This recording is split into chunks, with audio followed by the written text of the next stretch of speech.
Saba Stories.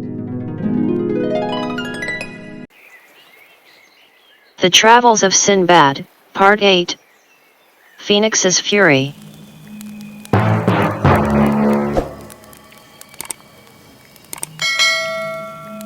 In the previous parts of Sinbad's stories, we saw that he had amazing adventures.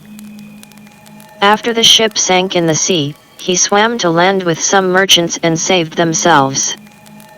In that mysterious island, they were captured by people who were cannibals. After being saved from them, they went to the land of Egypt. Sinbad was buried with the mummy king in the Egyptian pyramids. But finally he was able to escape from there and return to his city Baghdad with a lot of wealth. And now the continuation of the story.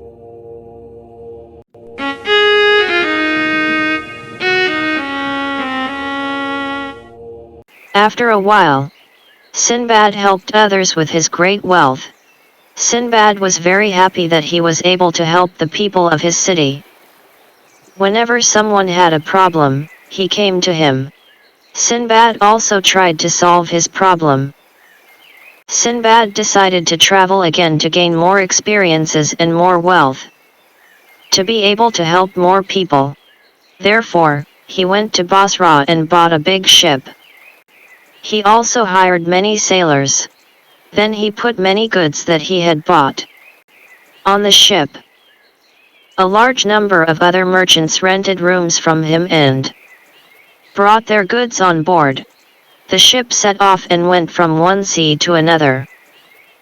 They went from one land to another and did business.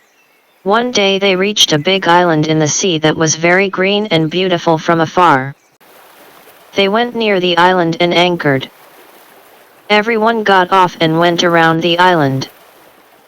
Sinbad along with some people were collecting fresh water and different and delicious fruits. They took the food to the ship.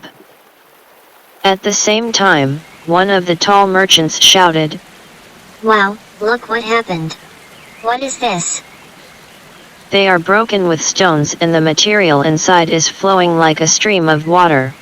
Sinbad went close. When he saw that bird's egg, he realized that it was a phoenix egg that broke and the contents of it flowed on the ground. He knew that if the phoenix came, none of them would survive the phoenix's hand and would be captured by the phoenix's anger. That is why he warned all the merchants to board the ship with fear. He quickly called all the merchants to board the ship and leave the island. They immediately unfurled the sails, hauled in the anchors, and set sail. They had not gone far when they saw that the sky suddenly turned dark and two giant birds appeared above them. When they looked up, they saw that two giant birds had spread their wings and were screaming above them. The birds had big stones in their talons. They threw the stones towards the ship. The captain drives the ship quickly. One of the stones fell on the side of the ship and the ship shook violently. Another rock again fell into the water near the ship and a big wave was created. The ship shook heavily and Sinbad fell into the water. The ship quickly moved away from there and Sinbad was going this way and that way in the middle of the water wave alone. Sinbad, who had drunk a lot of sea water, fell unconscious. After a while, when he opened his eyes, he saw himself on the shore of the island. The water had brought him to the shore.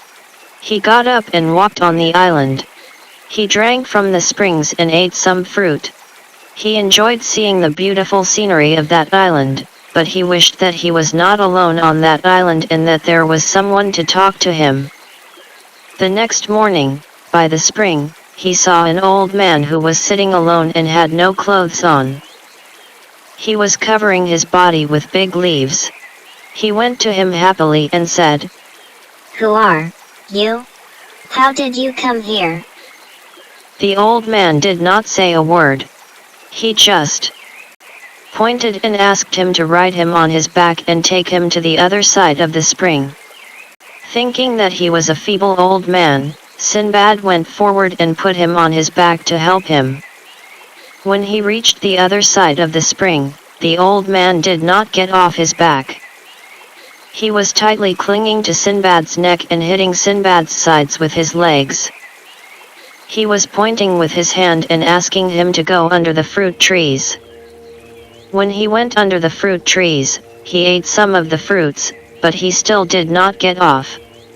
Sinbad, who was tired and lethargic, did not know how to get rid of that old man. Sinbad wished that he had drowned in the sea, but he would not be captured by this greedy old man. Because even though he had helped him, the old man did not come down from behind him and was afraid of him. Sinbad kept going from one side of the island to the other side of the island so that the old man could eat fruit from the trees. Suddenly a thought came to his mind. The fruit of some trees is poisonous and harmful to human health. Therefore, he tried to find a plant that had a poisonous fruit. In a part of the island, he came across a plant that had a pumpkin-shaped fruit. During one of his trips, Bazgani had warned him about this poisonous fruit. If someone ate too much of that fruit, his hands and feet would become weak for several hours and he would not be able to move. He was very happy. He went to those fruits and picked some. The old man kept hitting his side with his feet, but Sinbad didn't pay attention and pretended that those fruits were very delicious. When the old man saw Sinbad, he got greedy and hurriedly took the fruits from Sinbad's hand and ate them all. He picked some other large fruits from the plant and ate them quickly. A short time passed and suddenly his arms and legs became loose and he fell to the ground behind Sinbad. His stomach was swollen and he could not move. Sinbad was so happy to be free from the old man, he hurried away. He went to the top of a mountain and looked at the sea. He saw a ship coming towards the shore of the island. He happily went to the beach. When he reached the merchants of that ship, he told them the story of the old man. The merchants told him that whoever was trapped by that old man could not get rid of him for the rest of his life. That old man would ride on their backs and make them work so much that they would die from lethargy and exhaustion. But this time, luck was on Sinbad's side. Sinbad was able to escape from him with his intelligence. They fed Sinbad and put him on a boat and set off on the sea.